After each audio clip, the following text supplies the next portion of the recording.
Günlerdir içinde zelzele kimi döyüş gedir, sükutun içinde gizli sevgi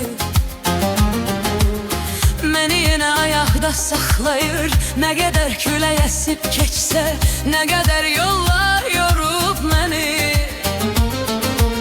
mən yerə dik dayanmışam, senin eşkin saxlayır məni. Keder bulutları yığılıp göğsüm qara, ürəyim dar, yağış gözləyir bu şəhər, amma göydə bir damla da yox. Bunu bil, sənin eşqin sevgin hələ də yaşayır içimdə. Sen gittin ama eşkim kaldı, beni şah kimi gözlerimde. Ben yıkılmıram, yıkılmıram, ne kadar dolsa da dünya, senin muhabbetin var içimde. Ben hala ayağdayım burada, hələ yıxılmıram, hələ səni yaşadıram. Bəlkə sabah nə olar bilmirəm, amma bugün yıkılmıram.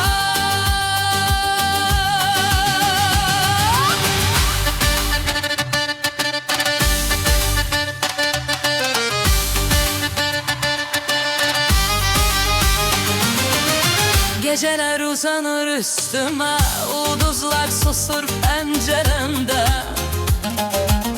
Adını demirem hiç kime, ama sen varsın nefesimde. Yüreğimde gizli bir bahar, kışın ortasında açılır. Sen beni sevgiyle ektin, her defalanımı dirilir. Keder bulutu var üstümde, sanki olmalı hazır dayanır. Ama gözlerimde bir ümit var, o bulut hemen labayır. Bunu bil, senin ektiğin sevgi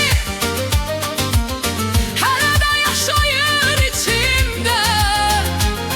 Sen gittin ama aşkın dağını, bir şah kini gözlerimde.